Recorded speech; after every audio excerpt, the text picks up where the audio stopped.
The repeater site we're talking about is Mount Vaca. Yeah.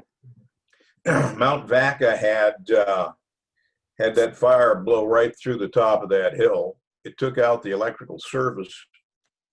It also destroyed about 20 different hard line feeders to the antenna structure, and it damaged a number of the antennas. We have a voter receiver up on that mountain, and Chris Huber's got his N6ICW main site on that mountain. So it took N6ICW out and it wiped out our second voter receiver. Is there any insurance that'll cover that? I have no idea. We have no ownership on that site. As I said, we had some equipment at that site, and our equipment was not damaged. The only thing that was damaged, of course, are the antenna for the receiver, which I don't think is much of an issue. But the electrical service is completely down, and all of the poles that lead up to that mountain are gone. PG&E's got quite a task on their hands to put power back on that mountain.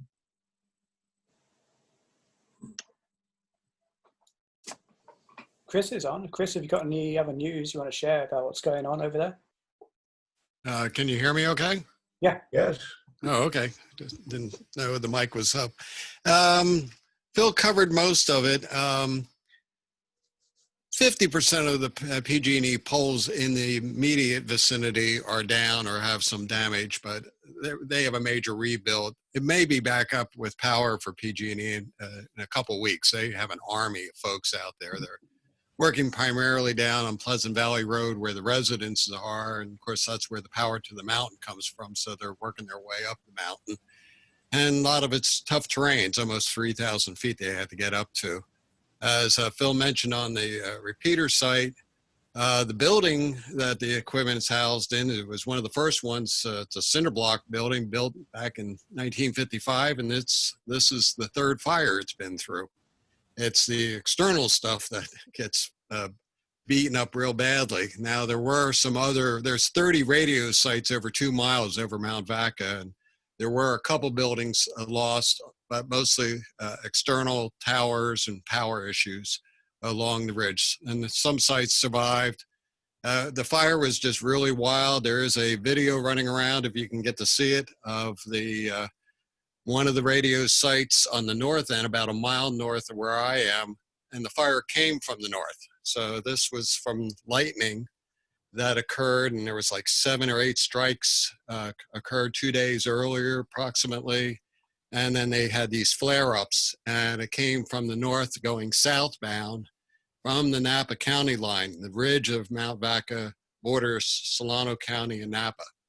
And so we sit right on this rim that drops into Napa County. It drops off rapidly, and the fire swept up that, shooting flames up right over this building. Basically, the backside of the building looks like a blowtorch hit it.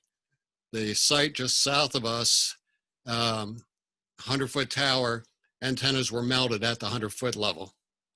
Back to this video that's running around, it actually shows a gentleman. That evening, there was power outages that PG&E had done for the heat wave. And they had the power down for the stage 3 heat wave. And it came back up at 9 o'clock Monday evening. And then about 11 o'clock, this radio site was anticipating that they were going to go back down again, possibly because of the fire. And sent a ham, who works for this two-way radio company out of Davis, up there at 11 o'clock at night. And you see him pull into the yard. And then like 15 minutes later, he's rushing out as he realizes flames are coming in behind him, and he boogies southbound to get off that mountaintop with flames chasing him. So it's quite incredible to see the firestorm. Anyway, the club's receiver actually is back up on Vaca at a different site with power. I put one of my voting receivers back up. But my transmitter's down, and I'm operating on an auxiliary site over in Bald Mountain in Yolo County. So I have no Bay Area coverage on my system. So with the redundancy The site that I'm at is shared by 5 ham groups. We're splitting lots of these expenses and manpower.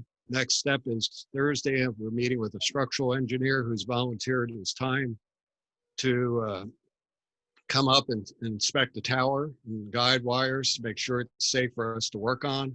And also Jason from KF6QXX has volunteered to do the electrical work, and he's replacing the service at his cost and taking out the permit. I was on the phone with Jason and the county for 3 hours this afternoon, and the county hazmat group to get a permit rolling, and then Jason might have that together tomorrow. So busy time. Anyway, that's about all I have to report. I'm going to have a sip of water, and my t-shirt says it all.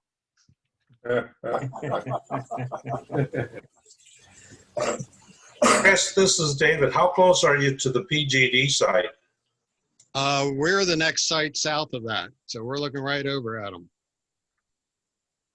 So they must have got hit pretty good.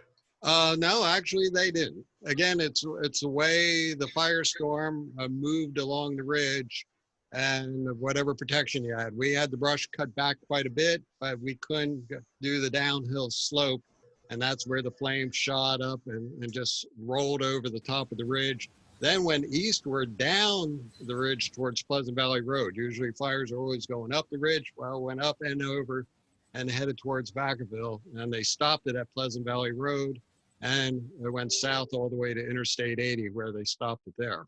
So Wow. quite an incredible process, and they're still fighting it. It's up towards Berryessa now. Highway 20 and 16, I think, is where they're trying to stop it. I think it's 60% contained now. And that's 10 days or 10 days, yeah, about 10 days into this. Any other questions?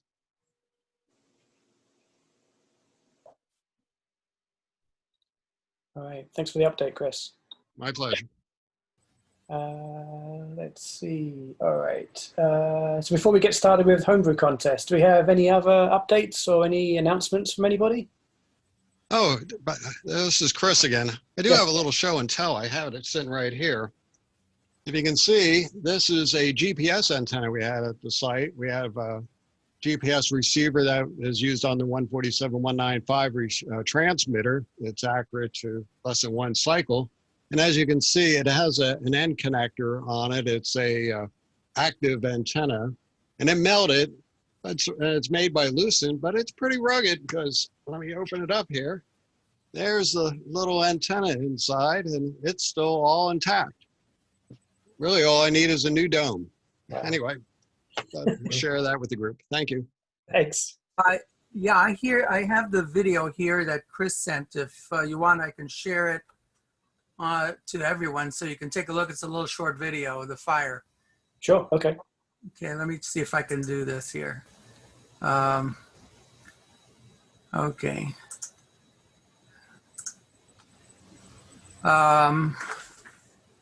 Okay, let me go ahead and play this. There's no sound on this. Maybe Chris can explain this. Well, it has captions on it. It's pretty self-explanatory. It's just a little before 11 o'clock, no wind, as they say. And this is 11:20 now. He's down at the gate trying to get out.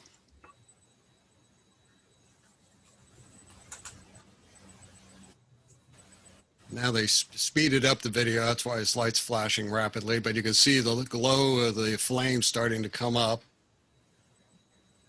And he's heading southbound to Gates Canyon Road. And this is about 10 minutes later.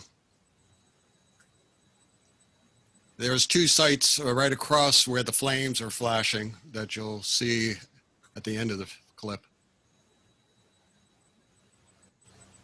And that's blowing southbound, so the fire came from behind the camera.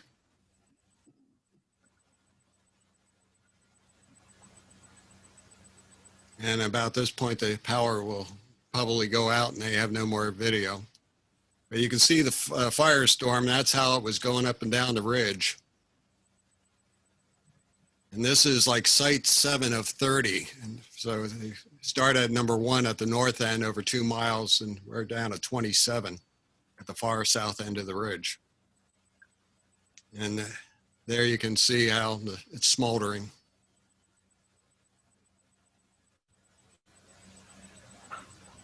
Thank you, Okay. Carol. You're welcome.